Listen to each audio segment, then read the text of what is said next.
Hello friends, welcome to அம்மா சொன்ன சமையல். இன்றைக்கி என்ன வீடியோ பார்க்க போகிறோன்னு பார்த்தீங்கன்னா, நம்ம எல்லாத்துக்குமே இருக்கக்கூடிய ஒரு பெரிய பிரச்சனை என்னென்னு பார்த்தீங்கன்னா, முடி உதிர்வு.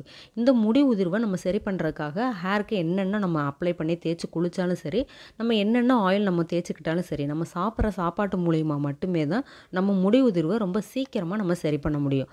நான் இன்றைக்கி முருங்கைக்கீரை எடுத்திருக்கேன். இந்த முருங்கைக்கீரையை நம்ம ரெகுலராக சாப்பிட்டுட்டு வரும்போது முடி உதிர்வை ரொம்ப சீக்கிரமாக நம்ம சரி பண்ண முடியும். அது மட்டும் இல்லாமல் முடி வளர்ச்சியும் ரொம்பவே நல்லா அழகாகவும் இருக்கும்.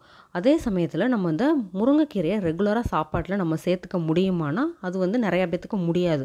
ஆனால் நம்ம ஒரு முருங்கைக்கீரையை வச்சு இட்லி பொடி நம்ம ரெடி பண்ணி வச்சுட்டு டெய்லி நம்ம சாப்பாட்டில் நம்ம சாப்பிட்டுட்டு வரும்போது முடி உதிர்வை ரொம்ப சீக்கிரமாக சரி பண்ணிடலாம். அந்த இட்லி பொடி நம்ம எப்படி ரெடி பண்ணுறதுன்னு பார்த்துடலாம். இப்போ 1/4 கிலோ தோல் உளுந்து எடுத்து வச்சுருக்கேன். அதுக்கப்புறமா நான் 2 கட்டு முருங்கைக்கீரை எடுத்திருந்தேன். 2 கட்டு முருங்கைக்கீரையை நல்லா கட்டோடையே நல்லா அலசி கழுவிட்டு நல்லா அந்த மாதிரி கொடியில் நம்ம துணி காய போகிற மாதிரி காய போட்டு அதுக்கப்புறமா நல்லா தண்ணியெல்லாம் வடிஞ்சு நல்லா உணர்ந்ததுக்கு அப்புறமா இந்த மாதிரி ஒரு பெரிய தாம்பாளத்தில் கொட்டி நல்லா உதுத்து விட்டு நல்லா காய வச்சு எடுத்து வச்சுருக்கேன். 2 நாள் நல்லா காய விட்டு எடுத்து வச்சுருக்கேன். அதுக்கப்புறமா ஒரு 3 கைப்பிடி கருவேப்பிலையை நம்ம எந்த அளவுக்கு அதிகமாக சேர்த்துக்கிறோமோ அந்த அளவுக்கு ரொம்பவே முடி வளர்ச்சிக்கு நல்லது. அதுக்கப்புறமா 50 கிராம் கருப்பு எள்ளு, அதுக்கப்புறமா வரமிளகாய், காரத்துக்கு உங்களுக்கு எவ்வளோ தேவையோ எடுத்துக்கலாம். உப்பு உங்களுக்கு தேவையான அளவு, அதுக்கப்புறமா பெருங்காயத்தூள் 1 டேபிள் ஸ்பூன் நான் எடுத்திருக்கேன்.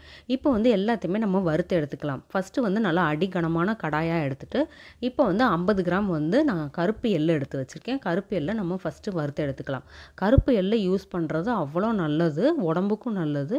இது மூட்டு வலிலாம் இருக்கிறவங்க கருப்பு எள்ளை ரெகுலராக சாப்பிட்டுட்டு வரும்போது மூட்டு வலி ரொம்பவே சீக்கிரமாக சரியாகும். இப்போ கருப்பு எள்ளை வறுத்து எடுத்தாச்சு, எண்ணெயெல்லாம் எதுவுமே விடாமல். அதுக்கப்புறமா வரமிளகாய் வறுத்து எடுத்துக்கலாம். வரமிளகாய் வறுத்து எடுக்கிறதுக்கு ஒரு 1/4 டீஸ்பூன் மட்டும் நான் நல்லெண்ணெய் சேர்த்துருக்கேன். நல்லெண்ணெய் சேர்த்து வறுத்து எடுத்துக்குங்க. அதிகமாக எண்ணெய் சேர்த்து வறுத்து எடுக்க வேண்டாம். அதிகமாக எண்ணெய் சேர்த்து வறுத்து எடுத்திங்கன்னா நம்ம இட்லி பொடியை ஸ்டோர் பண்ணி வைக்கும் போது கமறல் வாடை வந்துடும். அதனால தான் சொல்கிறேன், எண்ணெய் எந்த அளவுக்கு கம்மியாக யூஸ் பண்ணி வறுத்து எடுக்க முடியுமோ அந்த அளவுக்கு வறுத்து எடுத்துக்குங்க. இப்போ வரமிளகாய் வறுத்து எடுத்து நம்ம ஒரு பிளேட்டில் ஆற வச்சிடலாம். அதுக்கப்புறமா நான் கருவேப்பிலை வறுத்துக்கிறேன். கருவேப்பிலை வறுத்து எடுக்கிற பக்குவம் எப்படி இருக்கணும்னா, கருவேப்பிலை வறுத்ததுக்கு அப்புறமா கருவேப்பிலை இந்த மாதிரி நுணுக்கி பார்க்கும்போது இந்த மாதிரி நுணுங்கணும். அதுதான் கரெக்டான பதமாக இருக்கும். அதுக்கப்புறமா திருப்பி 1/4 டீஸ்பூன் மட்டும் ஆயில் நல்லெண்ணெய் மட்டும் சேர்த்துட்டு அதுக்கப்புறமா முருங்கைக்கீரையை போட்டு நல்லா வறுத்து எடுத்துக்க போகிறேன்.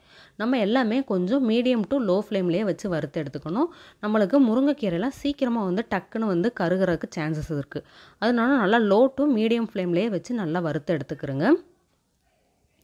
பாருங்கள், இந்த மாதிரி நல்லா வறுத்து எடுத்ததுக்கு அப்புறமா இதுவும் நல்லா நம்மளுக்கு கிறிஸ்பியாக நுணுக்கி பார்த்தோம்னா நுணுங்குற அளவுக்கு இருக்கணும். அந்த அளவுக்கு வறுத்து எடுத்துக்கலாம்.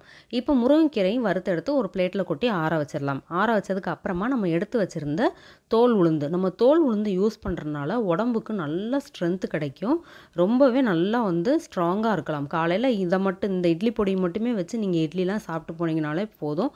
அந்தளவுக்கு உங்களுக்கு எனர்ஜெட்டிக்காக இருக்கும். இப்போ பாருங்கள், நல்லா செவக்க வறுத்து எடுத்தாச்சு. நம்ம உளுந்தையும் செவக்க வறுத்து எடுத்து அதையும் நம்ம பிளேட்டில் கொட்டி ஆற வச்சிடலாம். அதுக்கப்புறமா பெருங்காயம் எடுத்து வச்சுருந்தேன். பெருங்காயத்தை இந்த மாதிரி நல்லா பொரிய விட்டு எடுத்துக்கிறலாம். கட்டி பெருங்காயம் இருந்தாலும் எடுத்துக்கலாம், இந்த மாதிரி தூள் பெருங்காயம் இருந்தாலும் எடுத்துக்கலாம். அதுக்கப்புறமா கடைசியாக நம்ம எடுத்து வச்சுருந்த உப்பையுமே இந்த மாதிரி வறுத்து எடுத்து நம்ம சேர்த்துக்கலாம். உப்பையுமே இந்த மாதிரி வறுத்து எடுத்து தான் நம்ம இட்லி பொடியில் சேர்க்கணும். பாருங்கள், இப்போ உப்பையும் நல்லா வறுத்தெடுத்து எல்லாத்தையுமே கொட்டி ஆற வச்சுருக்கேன். நல்லா ஆறுனதுக்கு அப்புறமா இதை நம்ம மிக்ஸி ஜாரில் போட்டு நல்லா அரைச்சி எடுத்து வச்சுக்கலாம். இப்போ அரைச்சி எடுத்து வச்சுட்டு நம்ம டெய்லி நம்ம சாப்பாட்டில் சேர்த்துட்டு நம்ம வரும்போது முடி உதிர்வு ரொம்ப சீக்கிரமாக நம்மளுக்கு சரியாயிரும். கண்டிப்பாக எல்லாருமே ட்ரை பண்ணி பாருங்கள். இந்த வீடியோ உங்களுக்கு பிடிச்சிருக்கும்னு நினைக்கிறேன். லைக் பண்ணுங்கள், சப்ஸ்கிரைப் பண்ணுங்கள், கூடவே இருக்கிற பெல் பட்டனை கிளிக் பண்ணுங்கள். தேங்க்ஸ் ஃபார் வாட்சிங். தேங்க்யூ.